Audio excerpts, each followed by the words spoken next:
Yes, my friends, the Kansas City Chiefs may have just given the Denver Broncos the best gift of the offseason. I'll tell you all about it in a moment. The atmosphere is heated behind the scenes, and Sean Payton is a strategic guy who knows how to deal with pressure and opportunities. You'll soon understand where I'm going with this. The 2025 draft is coming, and the Denver Broncos are watching to make the best choices. Our team is strong and has the potential to go much further next season. I still dream of the Super Bowl, and I believe that Bonix is the right guy to be our official QB. I hope no one gets in the way of that. If you agree with me, hit the like button hard. If possible, comment like this: "Go Broncos! Go Knicks! Let's go to the Super Bowl." Now, look at this, my friends. Look at the gift the Chiefs can give the Broncos. It's surreal, and what can only be described as a shocking series of financial missteps. The Chiefs have committed to a move that could have long-term consequences for their roster flexibility and competitive edge in the AFC West. For Broncos fans, this is the kind of news that sparks excitement and rekindles hope for next season. First, let's talk about the Chiefs' decision to franchise tag their Pro Bowl guard, Trey Smith. Now, using the franchise tag on a guard is already an unusual move. Teams typically reserve it for premium positions like quarterback, left tackle, or pass rusher. But the Chiefs have now committed to paying Smith roughly $25 million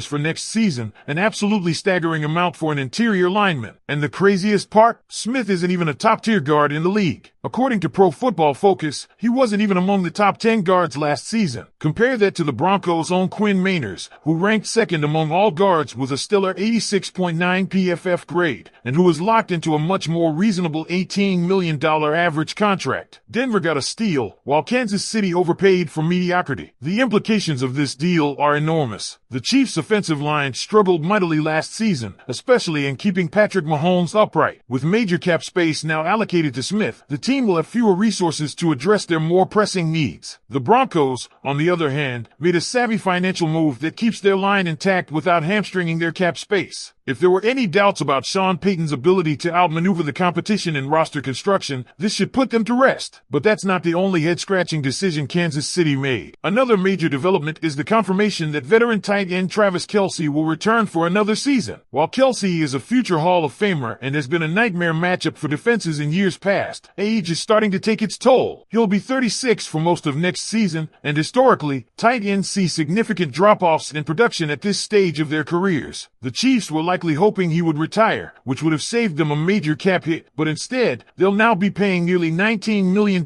for a tight end who no longer dominates the way he once did. For the Broncos, this is another piece of great news. Kelce, in his prime, was nearly impossible to cover. But now, the expectation is that he'll be slower, less effective after the catch, and more susceptible to injury. This makes defending the Chiefs' offense significantly easier, something the Broncos' defense, which has steadily improved under Vance Joseph, will look to exploit in their matchups next season. The combination of these financial blunders by Kansas City signals a major shift in the AFC West. No team in NFL history has won 3 straight Super Bowls, and maintaining dominance over a long period is notoriously difficult. Even the Broncos, who made back-to-back Super Bowls in the late 90s, failed to make the playoffs the following year. Sustained success in the NFL requires intelligent roster management, and right now, the Chiefs are showing serious cracks in their foundation. Meanwhile, the Broncos have positioned themselves for a resurgence. There's growing buzz around Denver's potential involvement in trade talks for 49ers star wide receiver Deebo Samuel. While nothing is finalized, reports confirm that the Broncos have been named as a potential trade partner. This isn't just speculation. The ties between Denver and San Francisco run deep, with John Lynch in the 49ers front office and Kyle Shanahan's connections to Denver through his father, Mike Shanahan. The relationship between these two franchises is strong. On top of that, the Broncos and 49ers are set to hold joint training camp practices this summer, which could provide an opportunity for further discussions. Adding Deebo Samuel to the Broncos offense will be a game changer. A dynamic playmaker who thrives with the ball in his hands, Samuel could instantly transform Denver's passing attack. His versatility as both a receiver and a runner would give Sean Payton the kind of offensive weapon he loves to scheme around. While it remains to be seen what a potential trade package would look like, the fact that Denver is even in the conversation suggests that the front office is serious about making moves to compete immediately. But the Broncos aren't just looking at established stars, they're also focusing on the upcoming NFL draft. Reports indicate that Denver is heavily scouting tight ends, with multiple meetings scheduled with top prospects. This year's draft class is loaded with tight end talent, and with Payton's history of utilizing the position effectively, it makes sense that the Broncos would target one early. Players like Tyler Warren and Colston Loveland have already met with the team, and some analysts now project Loveland as a potential top 12 pick. If Denver wants him, they might need to trade up. Loveland himself has added an interesting wrinkle to the speculation, recently stating that he modeled his game after former Saints tight end Jimmy Graham, a player Sean Payton has raved about for years. Could this be a sign that the Broncos see Loveland as their next big offensive weapon? It's certainly something to watch as the draft approaches. The bottom line is that things are looking up for Denver while their biggest rival is trending in the wrong direction. The Chiefs' Super Bowl window may not be officially closed yet, but these recent moves suggest it's getting tighter by the day. Meanwhile, the Broncos are making calculated, strategic decisions that could put them in prime position to take advantage. So, Broncos country, what do you think? Are the Chiefs officially on the decline? Do you believe Denver should make a push for Deebo Samuel? And which tight end prospect excites you the most in this upcoming draft? Drop your thoughts in the comments, and let's get the conversation going. The AFC West is about to get very interesting. One of the most important things to remember in the NFL is that teams don't just fall off overnight. It happens gradually, with a series of questionable decisions that stack up over time. What we're seeing right now with the Kansas City Chiefs is exactly that. Their Super Bowl dominance wasn't built in one season, and their decline won't be immediate either. But make no mistake, the cracks are forming, and for the Denver Broncos, this is the perfect opportunity to seize momentum. The Chiefs' offensive line was already a glaring issue last season, and instead of addressing it properly, they've now chosen to overpay for a guard who isn't even among the league's elite. Trey Smith is a solid player, but when your quarterback is running for his life in key moments, the solution isn't to overpay an interior lineman while leaving other holes unfilled. The real head-scratcher is that Kansas City could have used that money to go after a true difference-maker at tackle or another high-impact position. Instead, they've boxed themselves into a corner financially. Now, if you're the Broncos, you have to be feeling good about this. While Kansas City is making moves that could weaken them long-term, Denver is building a foundation based on smart contracts and a clear vision for the future. The Quinn Maters deal remains one of the most underrated signings of the offseason, locking down an elite guard for $7 million less than what the Chiefs are now paying for an inferior player. That's how you win in the long run. And let's go back to the Travis Kelce situation for a second. There's no denying that he's been a cornerstone of Kansas City's success, but age is undefeated. We've seen it before with great tight ends. Antonio Gates, Jason Witten, and even Rob Gronkowski all saw major drop-offs as they got older. Kelce isn't going to be any different. Sure, he can still be effective, but he's not the unstoppable force he was a few years ago. The Chiefs are now in a position where they're paying top dollar for declining production. Again, this is how teams start slipping. Meanwhile, Denver is making sure they're staying ahead of the curve. The reported interest in Deebo Samuel is particularly fascinating because it signals that Sean Payton wants another high-level weapon to take this offense to the next level. The Broncos already have some talent at receiver, but adding a player like Deebo, who can line up anywhere on the field and create mismatches, would give this team an entirely new dimension. If a deal does happen, it would show that Denver isn't content with just improving. They want to compete at the highest level immediately. Go Broncos!